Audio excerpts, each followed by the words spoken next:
Okay. So good morning, everybody, and welcome to our first Backpack to Briefcase workshop of the spring 2021 semester here at the Huntsman School of Business.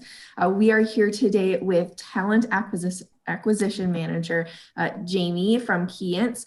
She's been at Keyence for several years now, she was telling me earlier, but has been recruiting specifically at Utah State since 2019. Keyence develops and manufactures automation equipment and is one of our top sponsors for our pro sales program here at the Huntsman School. So welcome, Jamie. We're excited to hear you talk about resumes and applicant tracking systems. Sounds good. Thank you so much for the intro. So let me go ahead and share my screen.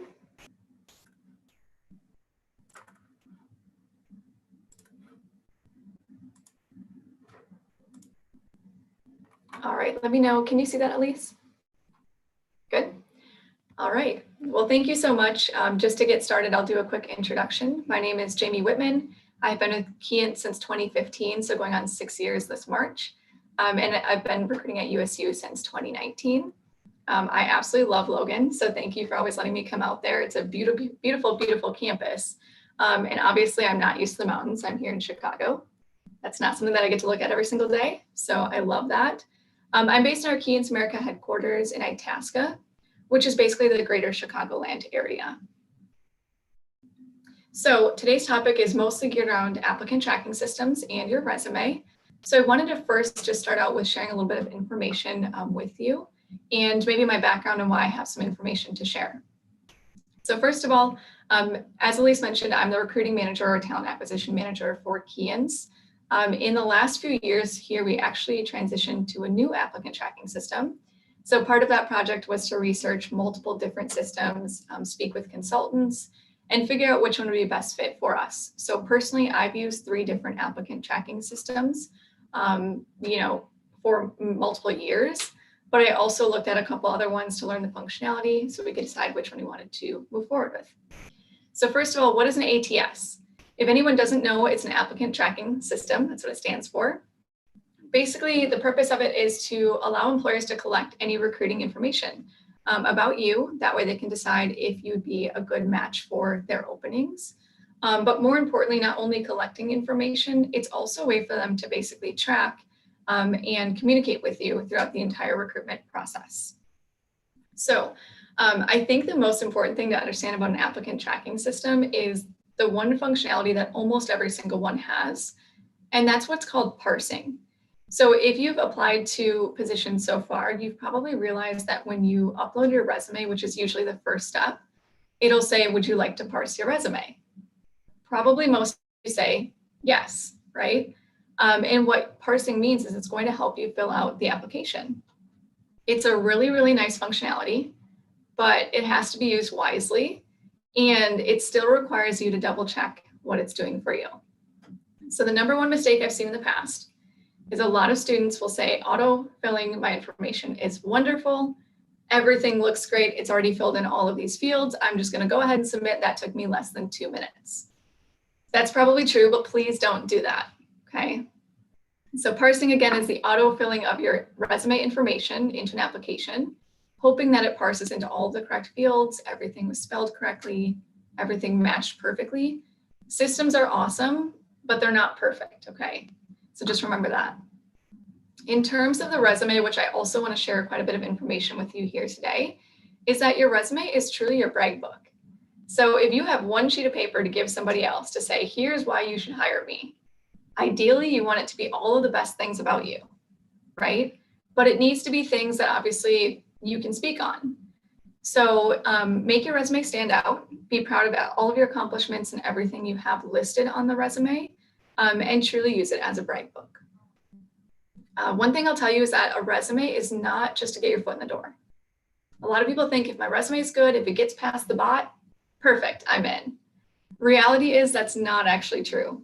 Especially at Keyence, it actually carries through from your original application all the way to the time that you get hired. So make it count, obviously. I'm going to transition into more information on the resume. Elise, if there's any questions that you guys have that pop up, please let me know. Feel free to jump in anytime. Will do. But moving along to the resume, this is the piece of content that's usually used to fill in most of your application, especially if you're using that parsing function. So great resumes usually are organized. If you look at a resume and it's really hard to even just see the format of the resume, you should probably reorganize it. Ideally, if you look at a resume and it's really just easy to see, education, work experience, your name and contact info, that's a really good start. So make sure it's organized. Make sure it's easy to find a few key points, especially for those looking for jobs outside of college, okay? Any entry-level job is usually looking for your graduation date, so the month that you're graduating as well as the year, and then your degree info. What university did you go to? What was your major? What was your GPA?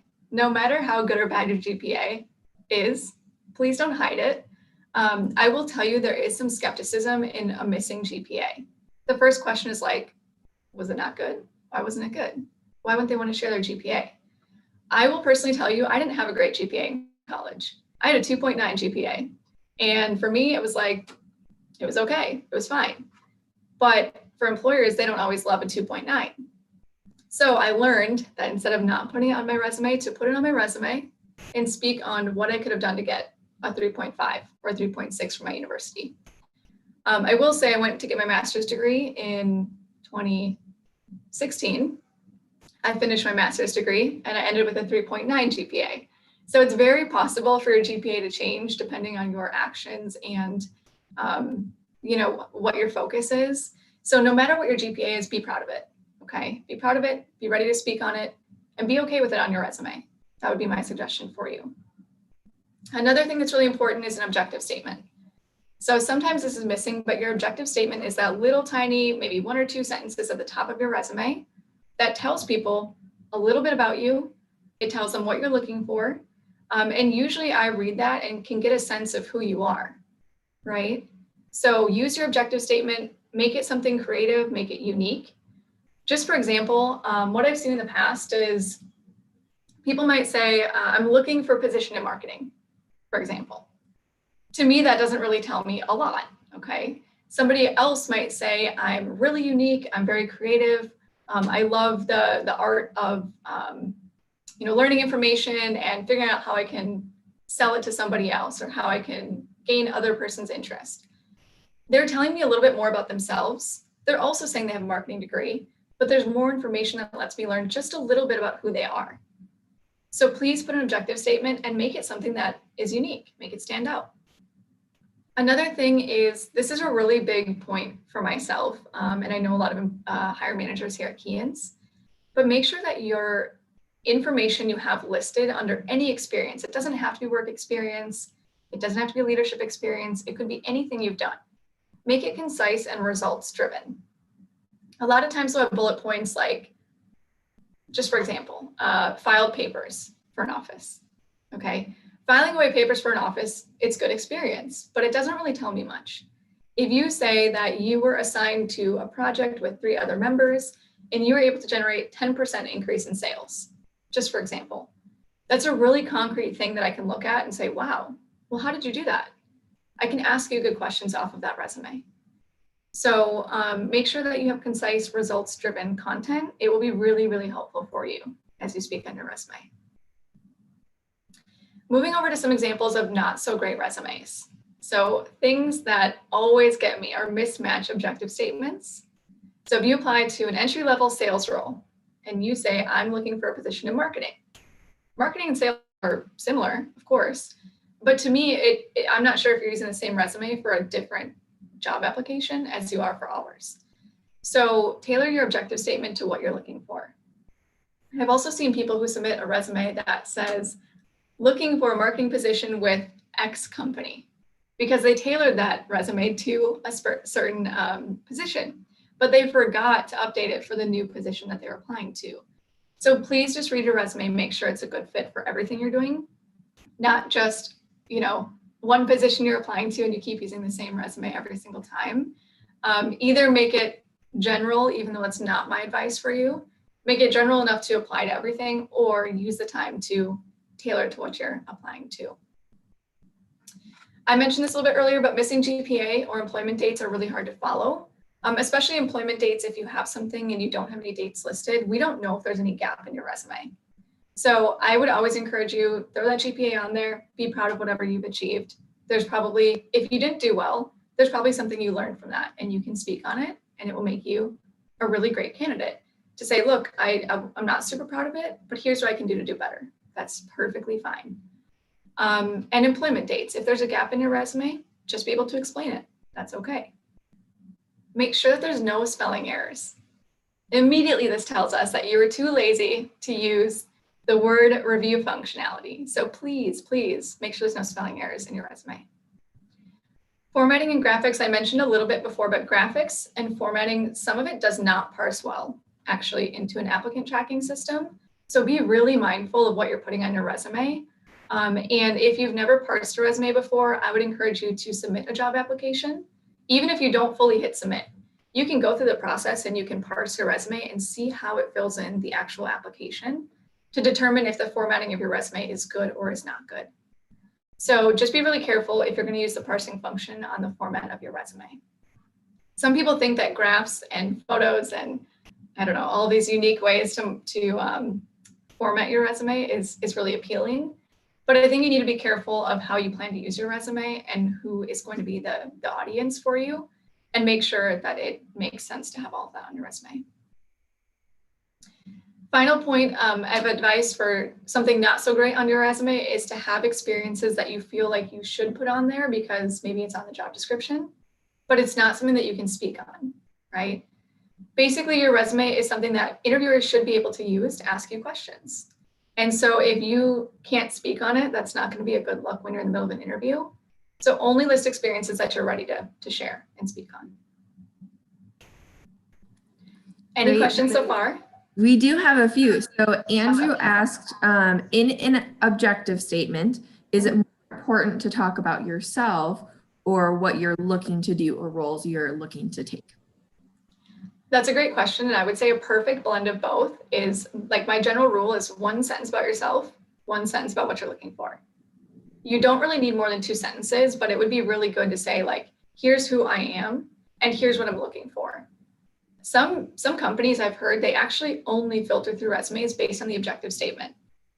So it's definitely a place to differentiate yourself, and I think you should use it.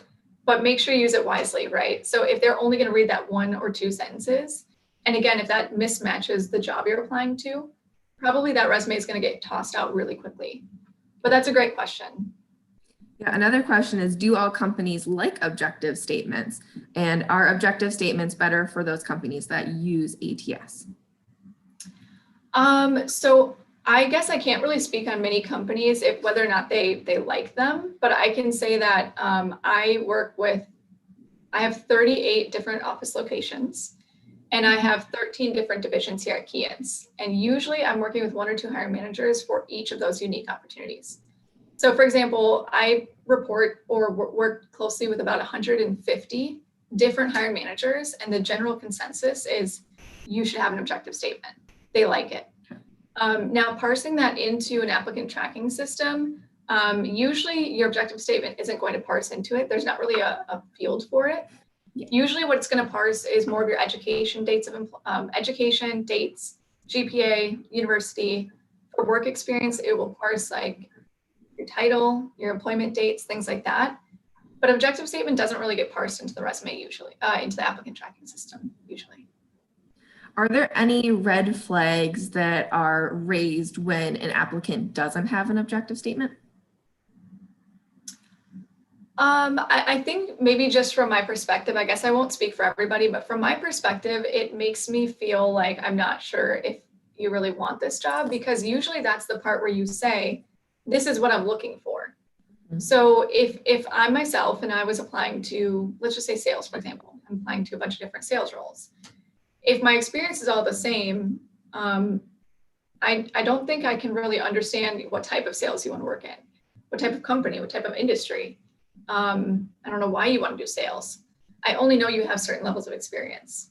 So I would recommend it. Sounds good. And then kind of turning the tables a little bit, what if someone doesn't have so much work experience. What else would be helpful to have on a resume that shows that they're engaged and ready to enter the workforce? Absolutely. It's totally fine if you don't have work experience. You can pretty much turn anything into a resume builder. So if you think about it, just some examples. For me, I've been out of school for quite some time now, but if I think back to my college years, I remember that there were professional development things that I could go to. For example, I remember we had a series of different professional development events. One was like how to learn how to have a business etiquette dinner with clients, for example. And so you can put that on your resume. You can explain what your takeaways were from that event. I know you guys do a lot of mock interviews, so you could even use that if you have nothing else. You can put that on your resume as mock interview day, and you can say, here are 2 or 3 things that I've learned that I took away from it. If you've done sports, athletics can definitely go on your resume. If you're part of a club, or if you are involved in a leadership role on campus, that's all perfectly fine. Great. So you mentioned graphics, photos, and all of that fancier side of formatting for resumes, but what about interests and hobbies? What's your take on including those? I like it because, again, it tells us who you are. It says something about you. Actually, one thing that's unique about Keyence is when you submit an application, we have something called a new application phone call that we conduct with every applicant.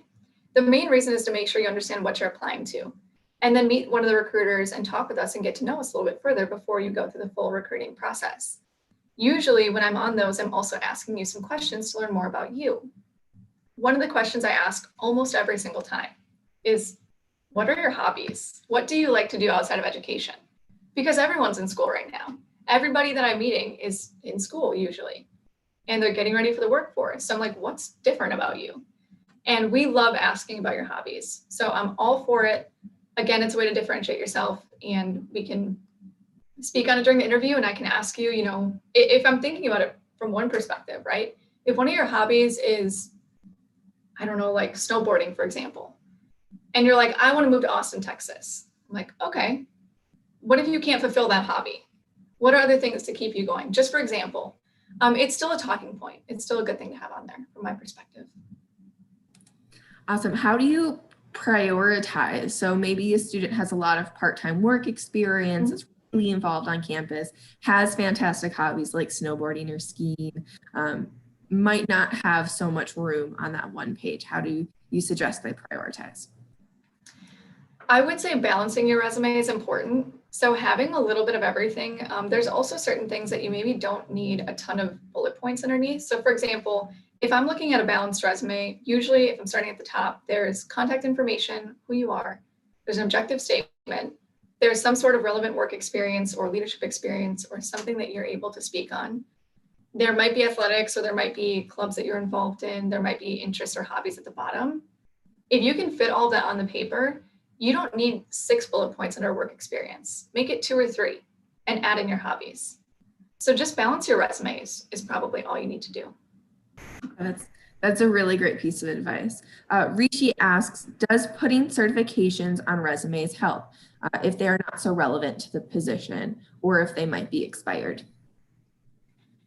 My best piece of advice for you is whatever's on your resume should be relevant to the position you're interviewing and applying to. So just for example, when I was applying to positions outside of college, I had probably 50 different resumes because they were unique. So I would look at a job description for the role I'm applying to, and I would say, what's important to them? What type of actions are involved in this job? And I would pick and piece things from my resume that would match that specific job I was applying to. I would say if it's not relevant, it doesn't need to be on your resume.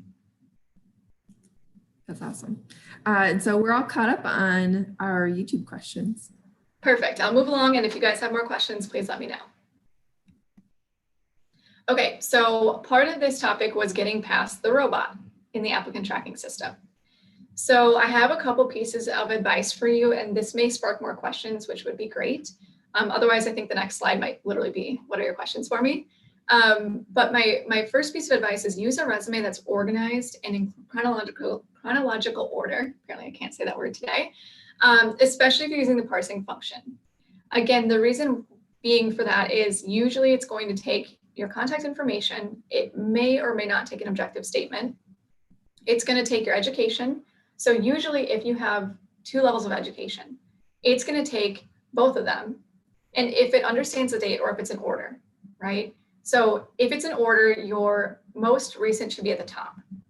So for example, my master's program in 2016, that's first, and underneath that is my bachelor's degree. So make sure it's organized in chronological order, especially if you're using parsing.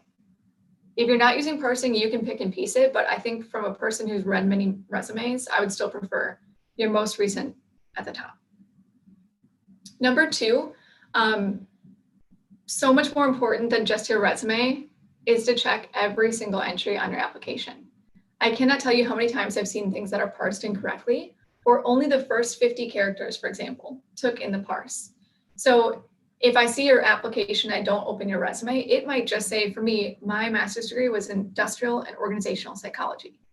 That's a lot of words, right? So sometimes it just says industrial and org, and it stops. I need to make sure I fill in that entire thing because parsing may not do that. So make sure everything's parsed correctly. Another thing I've seen is it might say, I mean, usually I'm not seeing too many decimal numbers on a GPA, but I have seen, you know, instead of a 3.5, it just says 3 point and stops, for example. I think you probably still want that 0.5. It's a huge jump. So make sure it takes everything, because it may not always do that automatically.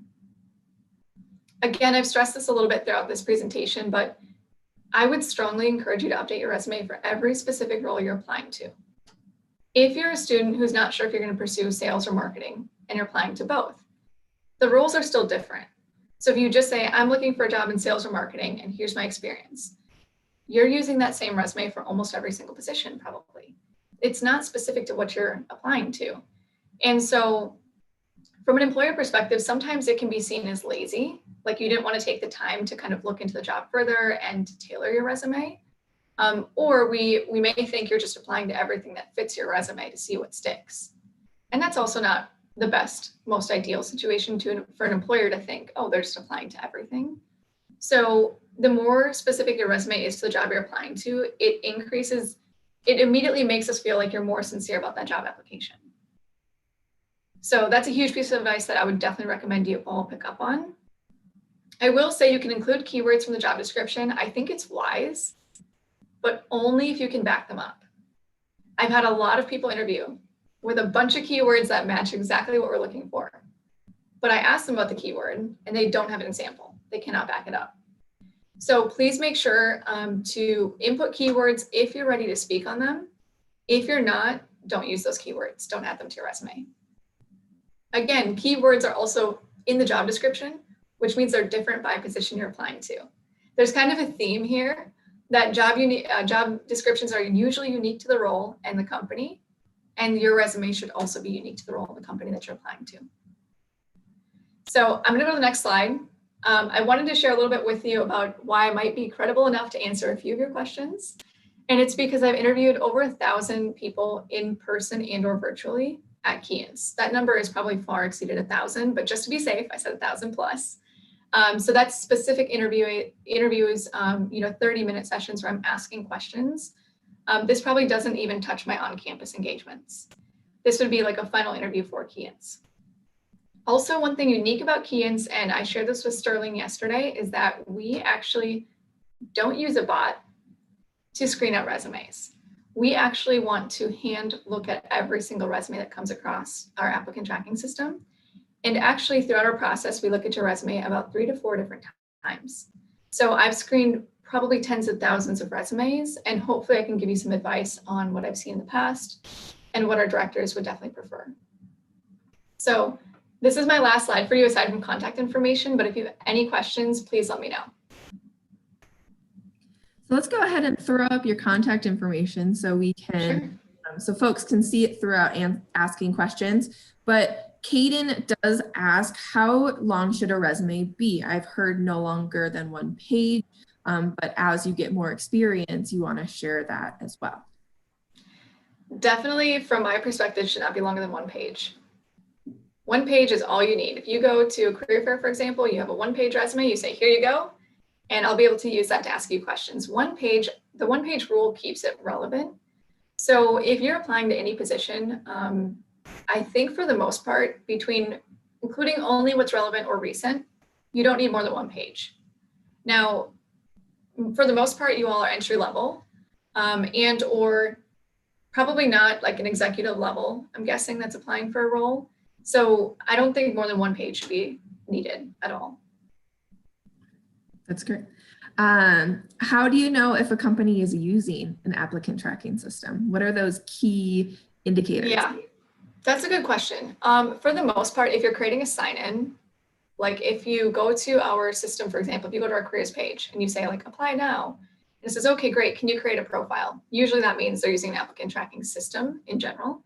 Now, whether or not they have a robot to filter out resumes is completely up to each company. We had the option to, but we chose not to use it. So like I said, Keyence is unique in the fact that we want to see every single resume.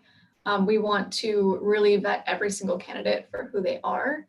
We don't have any filters set up, or we don't ask the robot to kick anyone out.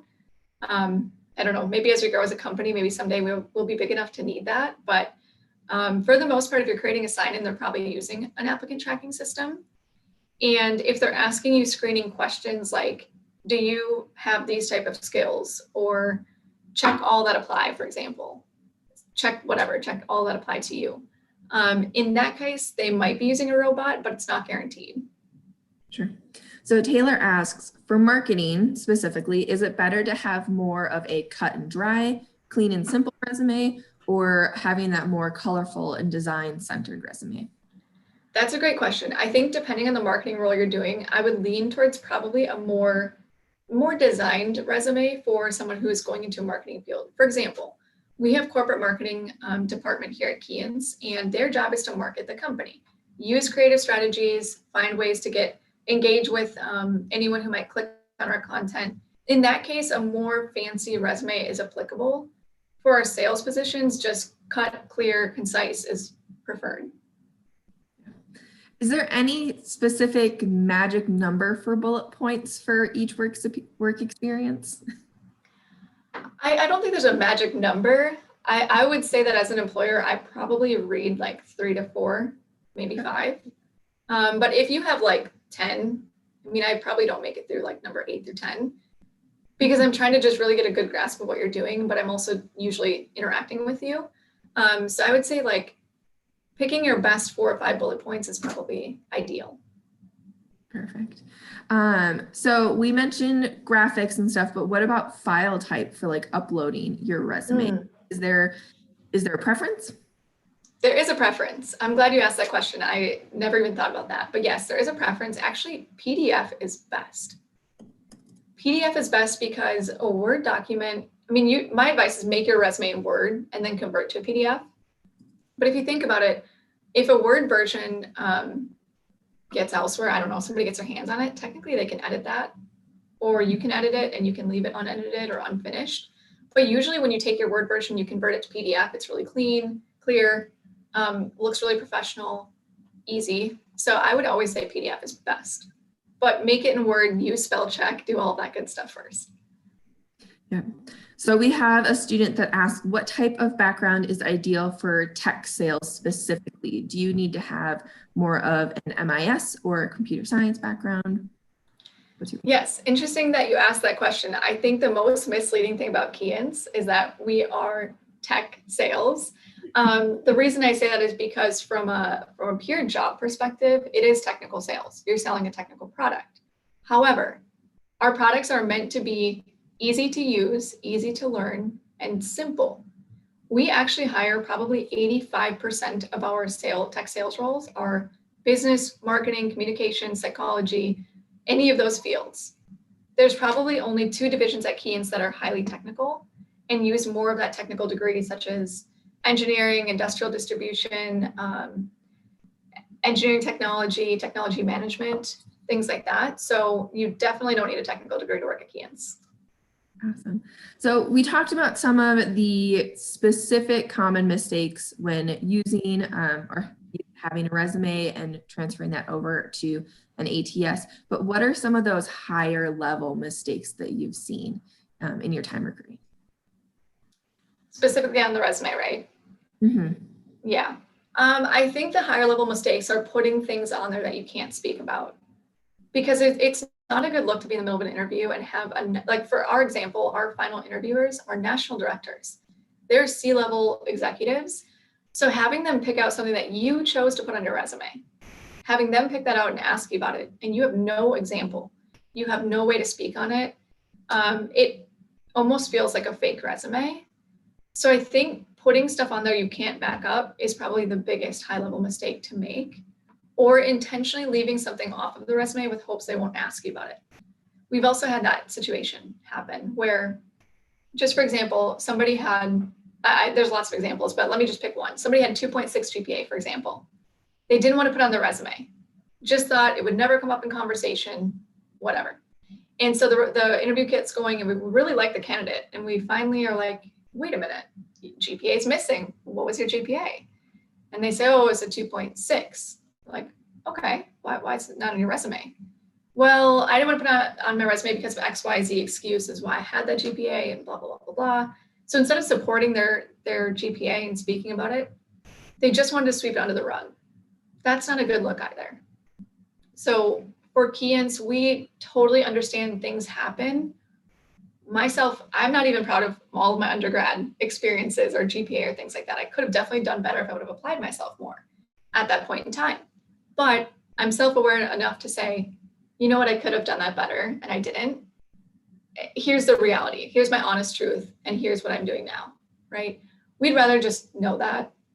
And we think so highly when you own everything on your resume. Yeah, it's amazing to see and reinforce you don't have to be a perfect student, a perfect candidate to fit into a company or a role. No. Sometimes those failures are actually what differentiate you. Yeah, your failures are how you learn. So to be honest, at Keyence, we typically say you can't really fail. We say like fail forward, because if you're failing forward, it means like, yeah, maybe you did something that you didn't like the outcome, but you learned and you grew from it. So we say we failed forward. We didn't really fail. We failed and we learned. So. Absolutely. So we have one final question, and as those of us in the workforce, we know that applicant tracking systems have been implemented for quite a while, as have virtual interviewing practices. But how do you think that's going to change in a post-COVID world? Or if it's going to go back to in-person interviews, how do you think that's going to shift? Yeah. I mean, for sure, I can speak on Keyence, and I think probably other companies would feel similarly. We cannot wait to have you back in person interviewing with us. I think there's so much that goes on, like the energy in the room when you're in person. That's just something that can never be replaced through virtual. I think there's some advantages to virtual. I mean, if I think about it from a candidate perspective, you don't have to fly to our headquarters to come do a final interview. So you're saving time. We save a lot of money as a company by doing it virtual. But I know for a fact that as soon as it's safe to not do them virtual, we will have you back in person interviewing. There's just a level of in the room environment and energy that just cannot be replaced. Absolutely. I 100% agree. And that's coming from someone who was hired and started a whole new job virtually. So it's much better it feels much better to be connecting one-on-one in person. Any final thoughts that you have on getting resumes past applicant tracking systems and bots? Not so much. I would always just say a few things that I would recommend is you can always pretend to submit an application without actually hitting the submit button. So again, you can create a resume and you can go through an application process and you can parse it and you can see what exactly happens in the applicant tracking system without hitting submit. So I would check all of your resumes. I would recommend spell checking, first of all. Make sure that's clear and easy to read and understand. Make sure there's no spelling errors, anything like that. I would have somebody else look at it and maybe even ask them the question like, what do you gather from my resume? And if they're like, oh, I can definitely tell you want a job in marketing. I can tell that you've done this experience. This is very relevant. I saw your GPA on there, blah, blah, blah, looks good. It means it's easy for them to find and read what's on your resume. I think so having it, clean, free of errors, having somebody else check it, practicing applying without actually applying is a good test. And again, I can't stress enough, just having a resume that you tailor for each position.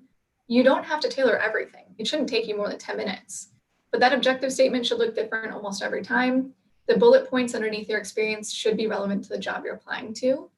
So if I look at my role, for example, if I'm recruiting for sales, our technical sales role looks pretty different than another sales company's role. So I just would look for those key differences, and your experience is relevant to both. Just find a way to make it more relevant to the one you're applying to.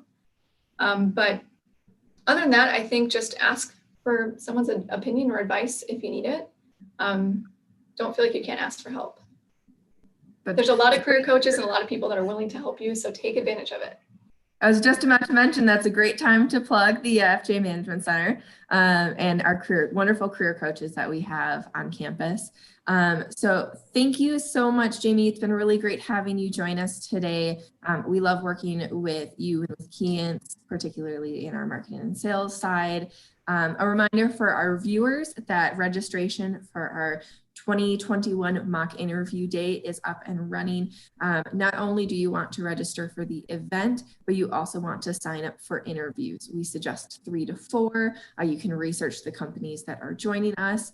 And as always, we are going to be having more Backpack to Briefcase series workshops, multiple Focus Fridays through March this year. And once again, we just really appreciate your time. Great words of wisdom and advice from Jamie. Thank you.